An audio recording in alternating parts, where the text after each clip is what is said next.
then let's move on. So the next speaker is from Uzbekistan, from Tashkent. She's a methodology professor of Webster University in Tashkent. So are you here, Marija Hey, everybody. Yeah, so Marija Kovac couldn't attend our conference, which was held recently in Osh on TESOL methodology, and we invited her to our virtual conference.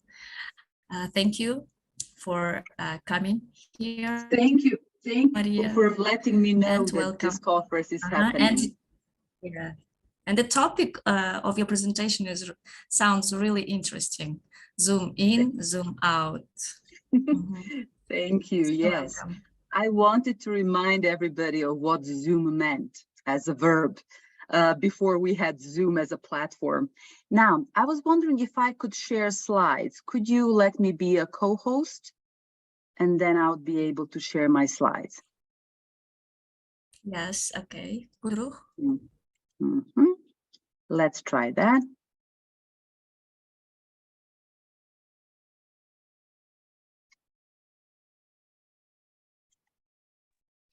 Can you check now? Yes, is it working? Now it works. Thank you so much. Now, let me ask the same question. Is it working? Do you guys see the slide? Yes. Yes, we're good. Okay. Great. So welcome, everybody. Let's get set and ready to think about the questions that we have about what's wrong in education, how can we fix it, and what's wrong from our perspective, what's wrong from students' perspective. So let's get into that. I would like to start by starting with the word think. So that's the first thing we're doing. Then we're talking a little bit about design thinking, our topic for today. We're moving to the problems that we have and that we want to deal with.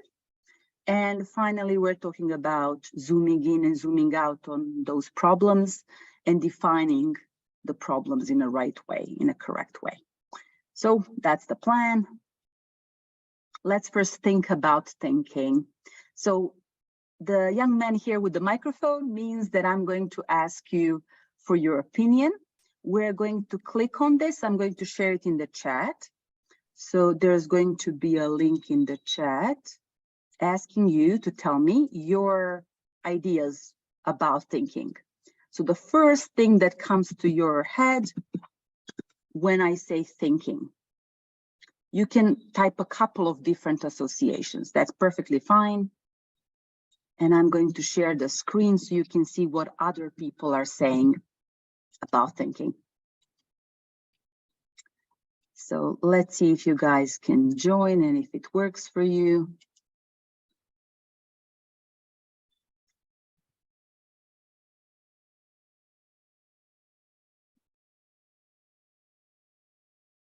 Now, on my side, it says that nobody's participating yet.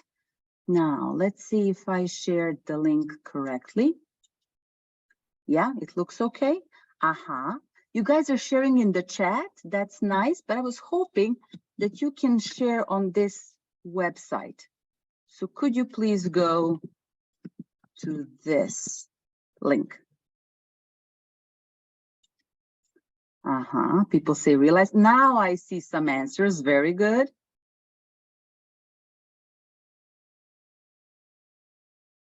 I'm going to show you what it looks like. Yeah, it doesn't work for everybody. Sorry, Sherry. Let me. So what's missing in front of the link is www. So if we add that, maybe it's going to work. So this is what it looks like. Now, when the words are this small, that means that nobody gave the same answer. Congratulations. This is a word cloud, and the words get bigger if more people are thinking the same thing. Ideas, ideas just got bigger. Okay, you can see my screen now. Mind and open mind, ideas, excellent. But there's judging involved. There's digesting of something, of some information, data that come our way. Excellent. Okay, so this will keep going. I'm going to stop sharing now so that we can go back to our presentation. I like it that nobody really mentioned the big words that we typically mention when we say thinking, like critical thinking or creative thinking or divergent thinking that Jill mentioned. So we are aware that there are different types of thinking, yeah? But we need all kind of thinking, okay? I really hate how it's very trendy to popularize a certain type of thinking. I would say we need everything. So as Jill nicely said, up to a point, we need to be divergent thinkers, coming up with different ideas, unexpected solutions, the weird and wild, and then later we can turn into a convergent thinker or have somebody on our team who is more inclined to think in this way. So these are different kinds of thinking that you guys have heard of and can easily Google. What is currently popular in Kyrgyzstan? Any comments? Let's see the chat. Collaboration, okay. And there's a lot of people brainstorming ideas together and then collaboratively coming to a solution.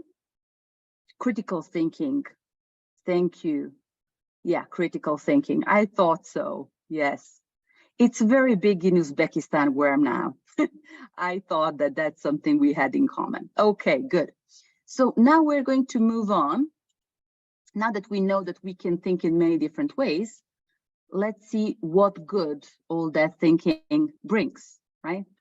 So design thinking basics. These are the phases. Different people would say there are different phases. Doesn't matter much, but what matters is that in order to solve a problem, right? Here we have ideas. Here we have a possible solution. To come to that, we would have to understand the problem. We would have to observe. So in our classroom, yes, we are the teacher, but we are also observing what's happening, noticing things. And then what I want to talk about today, we need to define our question or our problem very precisely to be able to come with a lot of different solutions, one of which is going to be perfect. Okay, so you are going to get these slides because I'm going to send them to the organizers. So don't worry about taking notes or anything. Here you'll have a clickable link. It's a design thinking for schools, and it's a lovely poster. So let me just open it for a second so you can see what it looks like. I'm sure some of you have seen it before.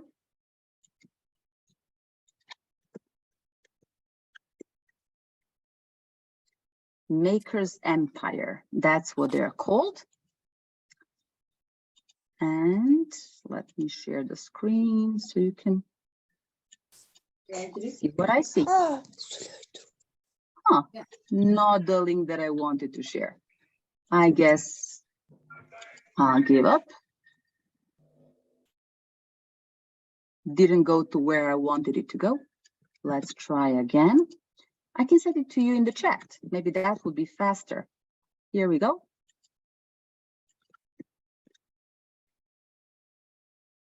Now you have it in nice two formats. So this is how we can practice creative, how we can practice our design thinking with the students.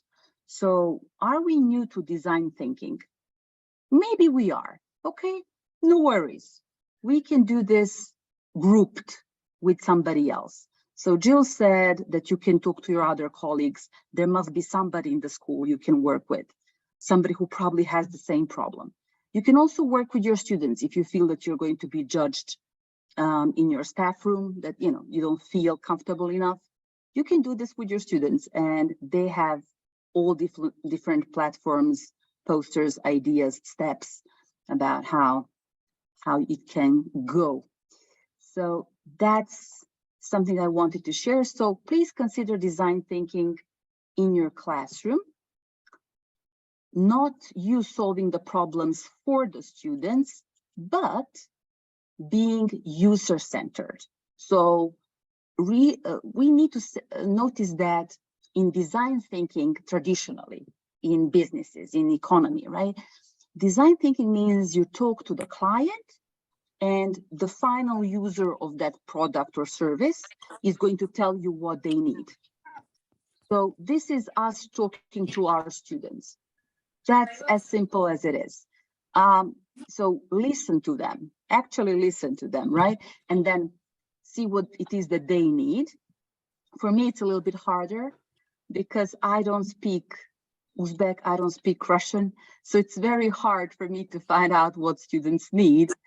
That said, my students are people in MA TESOL program, which means Teachers of English, and MA Eden program, which is a graduate program for people who are going to be experts in education and innovation.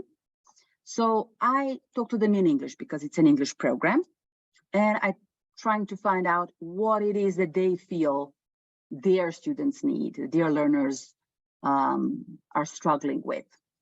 So we came to some problems, but I wanted to see first, without telling you what the problems are, I don't want to interfere with your guesses and with your problems, not to give you any suggestions. I would like you to go to menti.com. So if you've used it before, you can go to menti.com and then type this code. That's one way of doing it. Another is to scan this QR code. And the third would be a direct link that I'm going to copy now and send your way. So let me do that.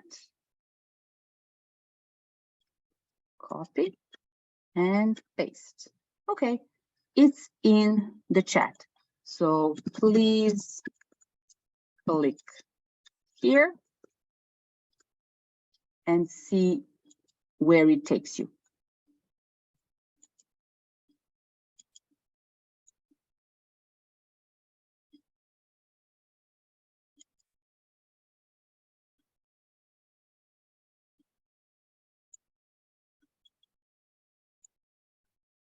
Okay. Now, do you see the Mentimeter? Can you participate? Let's see if I can get any answers. I'm getting some answers. Very good. So you are saying how important you feel these problems are. So for you personally.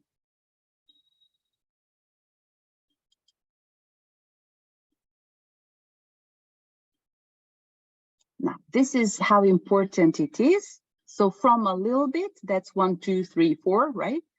To a 10, that's our scale. I'm going to give you a couple of minutes to think this through.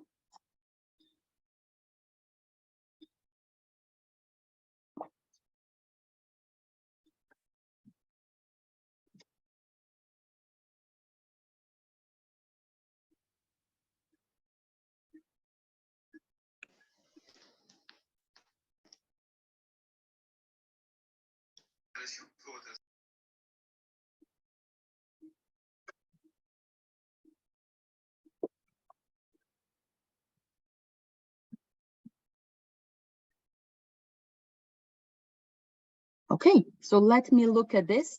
21 people participated, thank you. And the way things are, you feel that the most urgent problem that you have belongs to the category of motivation. Okay, the way things are here, right? And then second biggest would be methods and trends in teaching. So my students would go with what's popular, right? And what the old methods have taught us about what we can and what we still, what we use from the old methods and what still makes sense, but what doesn't. So there's that. And then the third would be access to education and better sources. So we're trying to provide equal opportunities to everybody and trying to make sure that our students have access. So how am I going to bring those books into our library, for example? Okay, so these are categories, if you will. Problems that people named for me are very specific, but these are the categories that I put them in terms of, hey, this is what worries them, right? The picture that I chose here shows you that I'm aware that we've got a lot of problems, right? But if you know, is anybody good at using this toy, Rubik's Cube? Is anybody good at playing with it? Yeah, kind of. Zeynep says kind of, okay. Anybody else? Mirgul is good, excellent. Okay, I honestly am not that good at it, but I was told that you need to do it color by color. Sanobar says she can do one color. That's good, that's a start, right? So they say that things will fall into their place, but you're not thinking of solving all too many, problems at the same time, but focusing on something that's manageable. So one, hopefully. So that's the idea. I've noticed that you guys are prioritizing some of the things my students prioritize, but not all of them. So let me show you what our list looks like. So here it is. Now, the numbers are different because I meant here one as top priority. So for my students who are currently all teaching, the biggest problem is access to education and they want better materials. These are English teachers. But people who are in education innovation, they're interested in what education is like in an online digital sphere and how can it be blended now that we can go face-to-face as well. So this would be their priority number one. Okay, and then other things follow. So if you want to know your results, you'll find them here. I think they will stay in the platform for a while. So you will have a chance to go back to this after the presentation. So how do we go about zooming in and zooming out of the problem? Now think camera, zooming in, right? And zooming out. To be able to do that, we have first to put a problem in a certain kind of sentence or a question that's going to help us research that. So understand, empathize, and really get into it. So please take a look at this slide. I'm not going to read for you because there's no need. Look at the blue segment and the purple segment.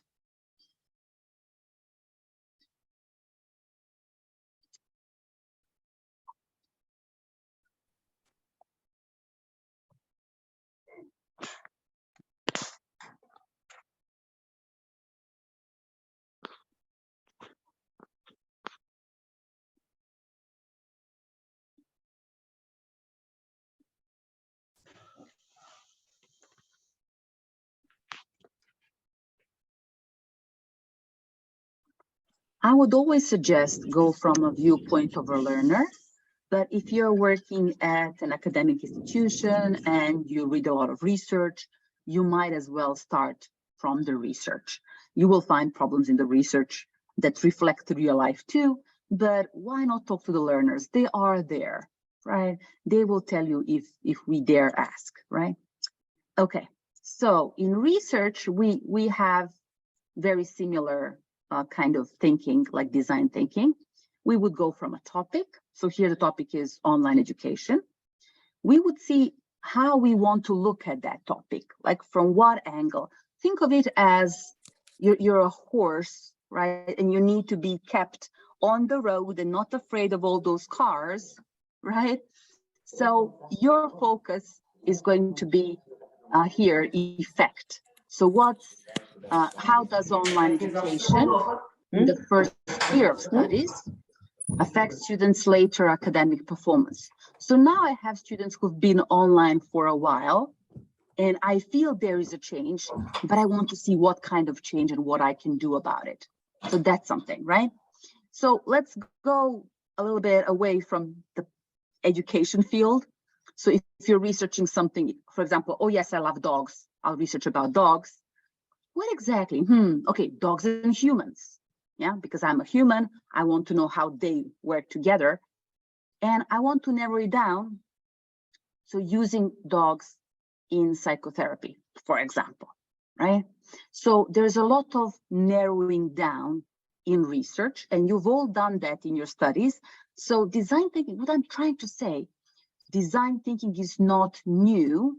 You've done a lot of research before, I'm sure, so you just need to see. So how do we zoom in when we do research? We have these kinds of focuses or foci, and there's a problem and solution. And I'm sure you did that one. So that's what we have in design thinking, problem and a solution. So nobody's going to solve our problems for us.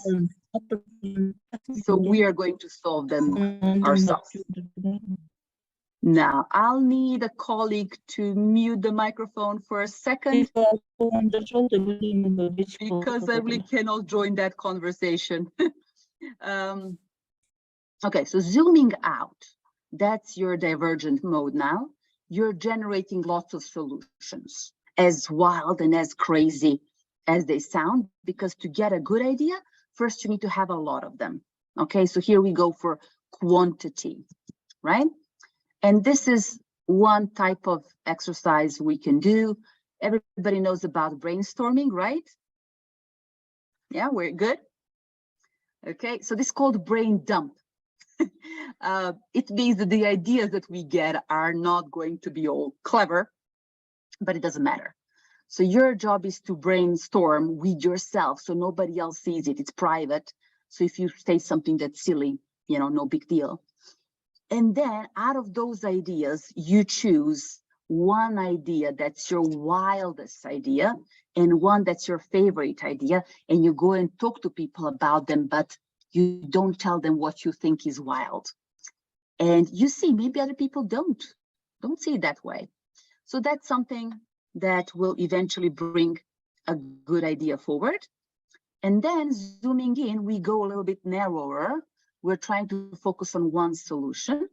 And it does require that you're not very possessive about your idea. Like, oh, I want my idea to win in the end, right?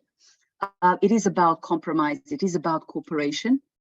And there is something called sanity check that you can do. This idea comes from Pactful.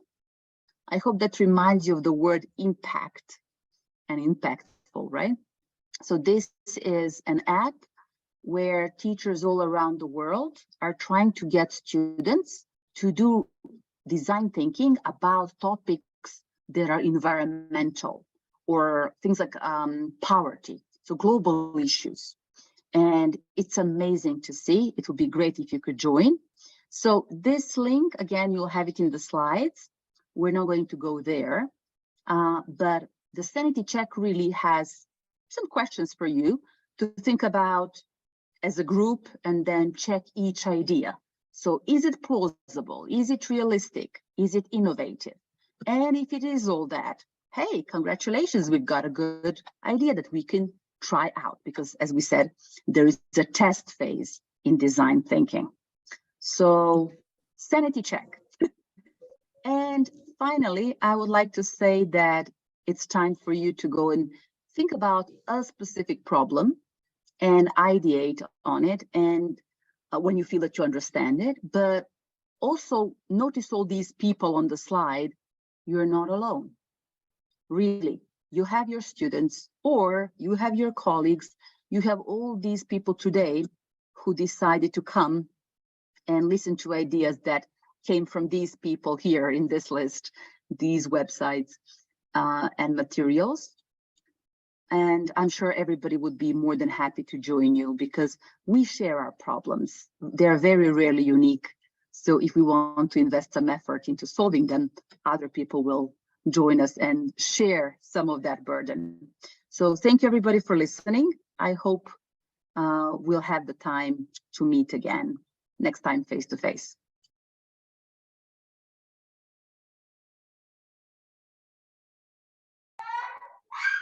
Thank you so much.